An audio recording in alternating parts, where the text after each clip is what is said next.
Oh, hello. I'm comic creator Jeremy Meggert, and I am going to do a director's cut for Working Class Wizards #1. Reason I'm doing this video is I always see a lot of stuff on YouTube, and there's a lot of wonderful videos with things teaching you how to draw stuff. Things like how to draw hands, faces, that kind of thing. Something that I'm always more interested in with comic artists is why they do the things they do on the page, right? There's all kinds of storytelling, there's setup. And I really wanted to just go through a book where those were the things that I talked about, things that as I read through it, what works, maybe there's some things in there that don't work after, you kind of go back and you read it and, what can you learn from it? So what I really wanted to do is sit down with a physical issue rather than kind of digital on a screen. I just wanted to have the comic book in my hands on the table, just going through each page, kind of talking about the story, talking about some things in the book. But yeah, so I hope you guys enjoy it. Again, this is Working Class Wizards. It is available on Bard's website, our publisher, and your local comic shop. But yeah, if you can, like the video, subscribe to the channel. Thanks a lot. Hope you enjoy. All right, so jumping in here, Working Class Wizards #1. Band of Bards. Just gonna hop in. Got title page written by Nick Goodwin and Chuck Satterley, illustrated by myself, Jeremy Meggert, colorist Nicholas Michael, and letterer Tom Orzechowski. So, little fun side story before we jump in. Tom Orzechowski has lettered one of my all-time favorite comics. He's lettered every issue of Spawn, and when I found out that he was going to be doing the first issue, they were like, "What font do you want?" And I was like, "Ooh, I would like the Spawn font." And I believe he delivered. And if you're going to ask, Jeremy, did you literally open both your favorite issue of Spawn and your own comic to make sure that those letters match up? Yes, I did. And it was glorious. But anyway, hopping on in. So first page, got a nice little cityscape here. This is the city of Chicago because this takes place in 70s Chicago. Now, I don't know if this is actually a 100% 70s accurate skyline, but it is still Chicago. Right here, we've got, I always like these panels where you sort of have a character moving through space and you separate it.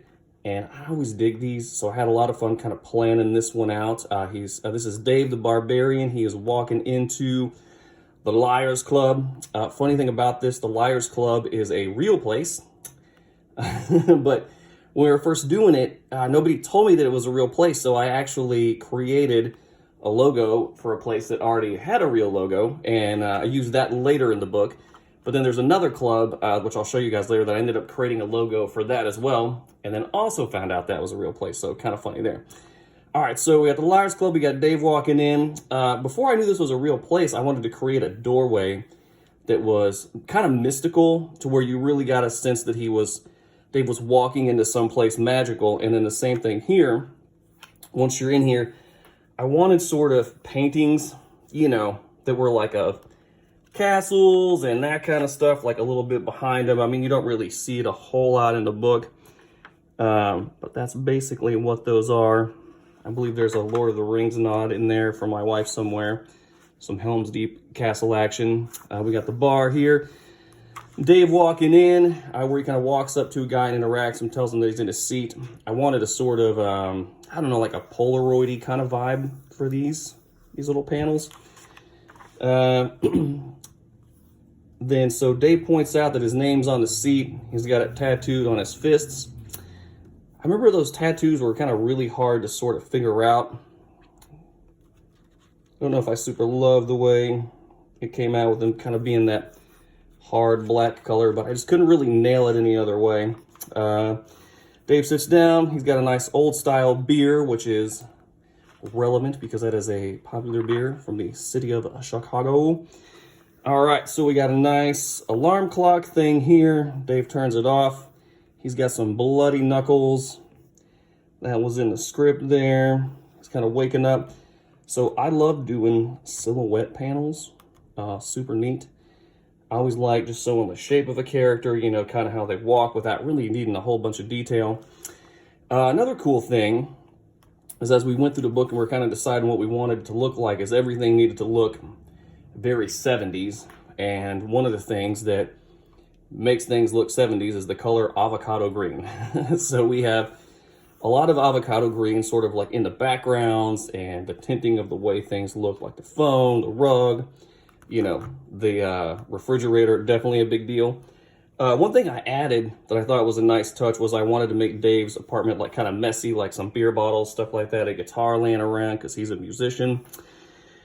So another thing, he's a little phone call here where he's going to his gig later, and Dave's being watched. Super awesome. I had fun doing the cauldron, the rings on the hands. All right, so here is another club. This is called Dreamers. That is not super readable. Kind of tough to read that.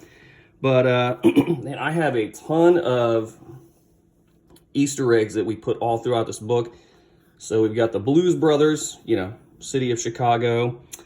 Gut Bucket is the name of Dave's band. And then I also threw the Good Old Boys on there, which is another Blues Brothers reference. So yeah, this club is called Dreamers. I designed this whole kind of thing out front here, also not knowing that was a real club. So over here, we just got a shot of, this is Kessler the Wizard. This is sort of the first time you sort of see him. And he's walking through while Dave's band is up on stage. Dave's playing. In the background, we have an ominous figure, which turns out to be a big gorilla mutated by dark magic. And I remember when I got the script, it was just mutated gorilla dark magic. There wasn't really anything about, you know, like how big is it? What did the mutation look like? So I wanted to keep it like identifiable as a gorilla, but then I gave him some kind of big tusks, one of them broken. Creepy forked tongue there, which is cool. And so here, oh, by the way, you have Kessler kind of in the background. You've got the gorilla reaching towards Dave. You know, Kessler summons an axe, tosses it to Dave. He grabs it, and what that does is it awakens his latent barbarianism. And then he chops that gorilla, and it pretty much explodes, which is kind of awesome. And so anyway, this page, I super like. I always dig when a double page spread kind of turns out really well. And so one of the things I really like, which I don't know if you can see on the camera here, but man, I really dug the way Nicholas colored the blood, the backgrounds, the smoke kind of coming off the gorilla. Another fun little Easter egg. Goodwin Amps here is named after Nick Goodwin, one of the co-writers of the book. But oh, another thing, they wanted the axe to be big. They didn't really specify how big, but because it was magic and Dave is a barbarian and stronger than the average person, I wanted it to be something that would be too big for an actual average person to hold, to kind of imply that he has strength. All right, so we got a little magic hand. I do a lot of hands. I love drawing hands. Dave and Kessler vanish. Bandmates are left being like, what? All right, so little villain introduction here. Got a ship. We've got some typey font. Kind of tough to read. All right, he's reading a little note, throws it over the side. So this is fun. This is another Easter egg. Chuck and Nick wanted Dave and Kessler to go to a taco restaurant. And so I basically made this restaurant called Honchos, which there's a Mexican sort of, I don't know, cafeteria style restaurant called Ponchos, which will destroy your insides. And yeah, that's kind of what that is a nod to, is to Ponchos. And so they're sitting here. Dave's chilling, he's got the axe. Kessler's eating, Dave's not. And I just wanted to have a shot of Dave just watching. So when Chuck wrote this, I forget how many panels he wrote. He had actually, I think it was fewer panels, but I wanted to just have a lot of Dave just standing there, or sitting there, just kind of being, just watching, and also being a little grossed out. And I also had this idea of like Kessler eating the tacos, But then this one here where he's going in and sort of filleting the taco. So yeah, we got a little finger licking action over here. They're sitting, so Dave finally loses it. More hands. I have so much fun drawing the magic in the hands. So next page is cool because this is Kat, and Kat is introduced. And one of the things that was neat is originally they had her just kind of walking in and sitting down, but I wanted to have a sort of like a big introduction for the character, because I feel like when you introduce characters like this, it lets you know that the character is significant and important. And so I always like just kind of introducing characters like that. So yeah, a lot of dialogue. This is sort of Kat explaining things to Dave a little bit. And then we sort of, on this is a double page spread, and this is a history of the world. And man, there's a lot of cool stuff from like mutated dinosaurs. You see Kessler and some other wizards, Pompeii, some wizard stuff. I believe we got some King Arthur action here. And so it goes into some of like the makers. So Kat's a maker, she makes the tools. These are the elves. They build the seals that contain the dark magic. If you read the first issue, that will make more sense without me going into it.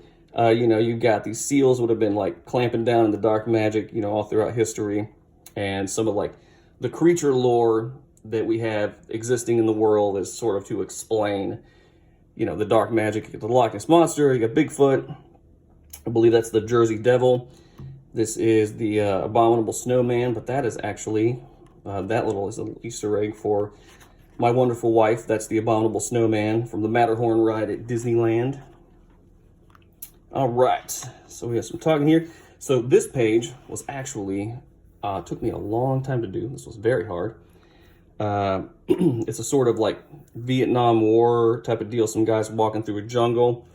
And I always like to kind of frame things as interestingly as possible. So you have sort of like the guys walking through, they stop, looking around through the sight of the gun. And you have like the jungle, you got some eyes popping out. And normally, like I don't really, like I'm not, you know, usually I'm doing sci-fi stuff like that. So nothing super realistic, but because this was grounded in the 70s, right? Like I wanted to make the uniforms accurate. Like the, you know, the weapons needed to be accurate, the sight, all that stuff. So I think this page probably took me, God, probably 2 days just to draw, just because, man, just like I really wanted to nail all the stuff. And so here, those soldiers get attacked by some mutated animals. And it was nice because Chuck and Nick were specific kind of about what they wanted to have. So like Chuck gave me, you know, the specific animals that he wanted to really have kind of pop up, and I think they were regionally specific as well, which is cool. So a tiger, a monkey, a bear, I forget what this thing was. So monkey rips the guy's head right out of his body with his spine. You know, I was like kind of doing fun stuff like that, but not necessarily making it hyper realistic. This is another kind of fun panel I wanted to have. This is the bad guy Corwin kind of fire 3 shots, and then it kind of reads across this way with what he's shooting. And it's kind of nice because you can really read it down this way and then across this way, or you can read it across this direction, really kind of however you want. So you got Corwin and this one last dude standing over the bodies and the creatures. And so Corwin kills the last dude here, walks up the temple. That shot was fun to do. I also liked this one a lot as well too, where you sort of had the ambience and whatnot. You have Corwin kind of coming in the temple. Also, another silhouette. I liked this a lot. I always love doing silhouettes. So I like to do a silhouette and then pull back, and you can see the doorway that he kind of came in through. And then there's this sort of little structure like in this room. I wanted to give it a sort of, I don't know, like a, not necessarily like a Sith Temple-y Star Wars kind of vibe, but just something along those lines.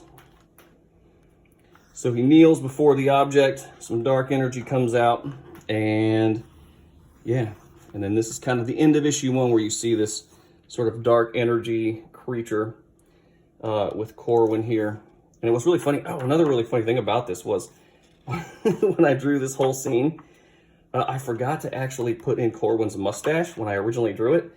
And so after the fact, I had to go back in and add mustaches on all these pages, which was really funny because like I feel like I just spent literally every one of these just used like drawing giant collars, bell bottoms, and mustaches. But anyway, man, that's the first issue, Working Class Wizards.